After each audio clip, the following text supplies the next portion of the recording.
आज काँग्रेसची महत्त्वाची बैठक विधिमंडळात बोलवण्यात आलेली आहे। काँग्रेस आमदारांच्या उपस्थितीबाबत देखील प्रश्न उपस्थित केले जात आहेत। काय नेमकी माहिती आहे? या अफवा पसरवल्या जातात आहेत। या अफवामध्ये कुठलाही तथ्य नाही। ऑलरेडी आमचं उद्यापासून काँग्रेस पक्षाचं सगळ्या वरिष्ठ म्हणजे आमदार असतील, आजी माजी आमदार खासदार असतील, या सगळ्यांचं शिबिर 2 दिवसाचं लोणावळ्यामध्ये आहे आणि या शिबिराच्या निमित्तानं आम्हाला आज जायचं आहे आणि आज योगायोगानं राज्यसभेचा फॉर्म पण भरायचा आहे। त्यामुळे सगळ्या आमदारांची उपस्थिती इथूनच आम्ही तिकडे जाणार आहोत। त्यामुळे हे सगळे नियोजित आमची मीटिंग आहे आणि या नियोजित मीटिंगच्या निमित्तानं आम्ही आता या ठिकाणी एकत्रित आलेलो आहोत। अशोक चव्हाण समर्थक नांदेड जिल्ह्यातले 3 आमदार आजच्या बैठकीत अनुपस्थित राहणार आहेत, कसं पाहता? बघा, माझं अंबार्डे आहेत त्यांच्याशी बोलणं झालं। त्यांच्या मुलाचं लग्न आहे, त्याच्यामुळे ते अनुपस्थित राहणार आहेत। मतदानाला ते हजर राहतील। जवळकरांचंही माझं बोलणं झालं, ते माधवराव आमच्या शिबिरात येणार आहे। प्रत्येकांचं व्यक्तिगत कुठल्या कामामुळे ते अनुपस्थित राहतील आहे आणि ते आमचं परवानगी घेऊन राहतात। याबाबत काही पत्र अनुपस्थित राहणाऱ्या आमदारांनी आपल्याकडे बिल्कुल आम्हाला पत्र दिलेलं आहे त्यांनी आणि माझ्याशी व्यक्तिगत बोलणं पण झालेलं आहे। नाना भाऊ, हिंदी में जाना चाहेंगे, आज कांग्रेस की सीएलपी मीट है, कुछ एमएलए नहीं आ रहे हैं, उनके बारे में ऐसा बताया जा रहा है कि उन्होंने कहा है कि उनकी व्यक्तिगत कारण इसके कारण नहीं आ रहे। थोड़ा स्पष्टीकरण अगर आप दे दें। देखो, हम सब की आमदारों से मेरी और हमारे सीएलपी नेता बाला साहब थोराट जी की बात हुई है और जैसे अंबार्डे के बारे में बात की है तो उनके घर में उनके बेटी की शादी है और उनने हमसे परमिशन लेके, माधवराव जी है नांदेड़ के, उनने भी हमसे परमिशन, वो कल शिविर में भी आएंगे। तो मूल इशू ऐसा है कि यह अफवाह का बाजार है। कांग्रेस के सभी विधायक यूनाइटेड है और यूनाइटेड रहेंगे, उसमें कोई दो मत नहीं। और मुझे लगता है कि ये जो वातावरण बनाया जा रहा है उसके पीछे का रणनीति ऐसी है कि गवर्नमेंट खुद ट्रैप में फंस चुकी है। जरांगे पाटिल के विषय में बार बार झूठ, बार बार बोलकर जिस तरह से जरांगे पाटिल की आज स्थिति बनी हुई है और उस विषय को डाइवर्ट करने के लिए इस तरह का ये खेला, और जिस तरह से महाराष्ट्र के किसानों की आत्महत्या बढ़ते जा रही है उसको डाइवर्ट करने के लिए इस तरह का खेला बनाया जा रहा है। और मुझे लगता है कि युवाओं में भी बड़ा रोष है। उनके नौकरी का आश्वासन देकर उनको बार बार फंसाया जा रहा है। महंगाई को वो रोक नहीं सके, उसमें भी जनता को उन लोगों ने फंसाया है और इसलिए ऐसे विषय लाकर सरकार जानबूझकर जनता के प्रश्नों को डाइवर्ट करने के लिए ये कोशिश कर रही है।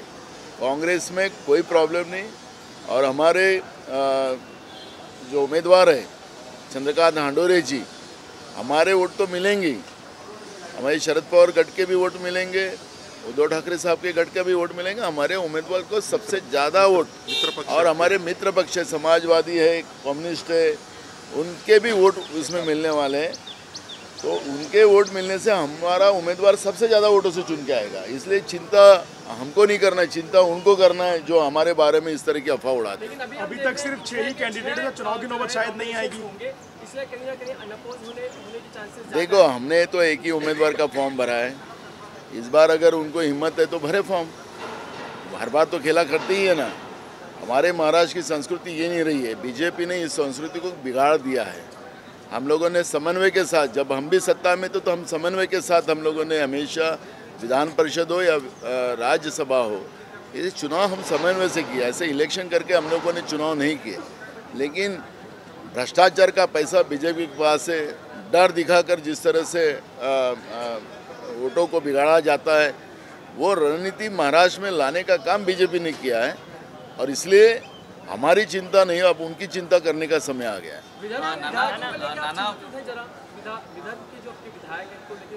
कोई चिंतित नहीं, 100% विधायक कांग्रेस के साथ है।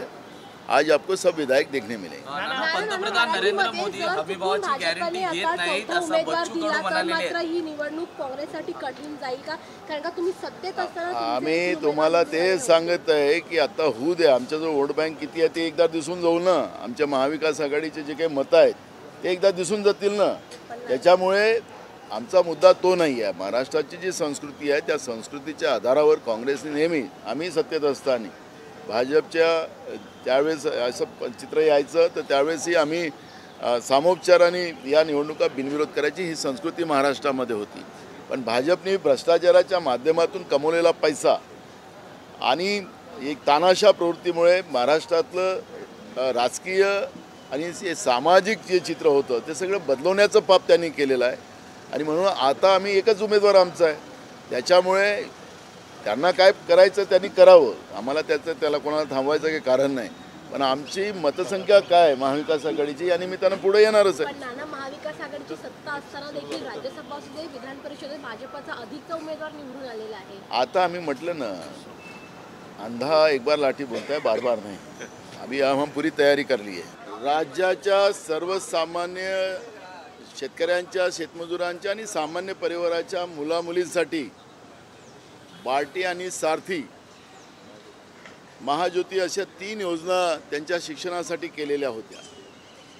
आत्ताच आपण पाहतोय की बार्टीचे विद्यार्थी इथं गेटवर आपल्या उभे आहेत, सरकारच्या दरबारात ते अनेकदा गेलेत। किती महिन्याचं 25 महिन्याची या लोकांना स्कॉलरशिप या लोकांनी दिलेली नाही।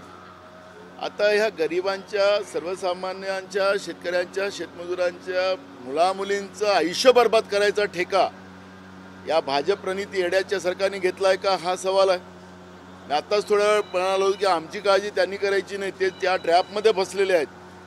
ज्या पद्धतीचे खोटे आश्वासन देऊन या सर्वसामान्यांच्या जीवनातलं 2 टाईमचं अन्न आणि त्यांचं शिक्षण आणि त्यांचं आयुष्य बर्बाद करण्याचं काम ज्या भाजपने केलं त्यांनी त्याचं उत्तर जनतेला द्यावं। दुसऱ्याचे घरं फोडून, दुसऱ्याच्या व्यक्तिगत जीवनामध्ये हमला करून, त्याचं चरित्र हनन करून आपल्या पार्टीत आणायचं। लीडर नाही आहे तर डीलर आहे।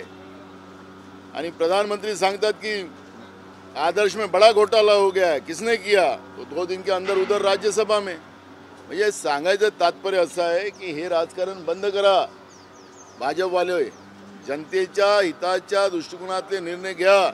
तुम्हाला दिलेली आहे संधी, 10 वर्ष आता तुमचे पूर्ण व्हायला लागलेत, पण 10 वर्षात तुम्ही गोरगरिबांना तर उद्ध्वस्त केलंच, महागाई वाढवून तर त्यांच्या तोंडातलं अन्न पण हिसकून घेतलं, GST सारखा कायदा आणून त्यांच्या खिशातले पैसे तुम्ही काढून टाकलेत, नोकऱ्याचं आमिष दाखवून त्यांना फसवण्याचं काम तुम्ही करतात।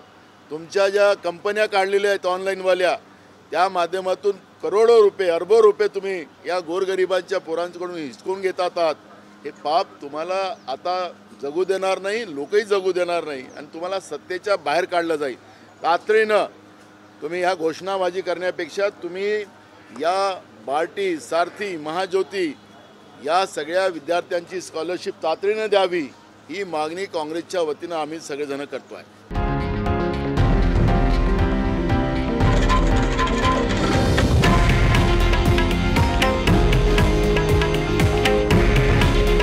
हे आहे देशातील नंबर 1 न्यूज नेटवर्क आणि आपण पाहत आहात TV9 मराठी। काळजी तुमची, हित महाराष्ट्राचं।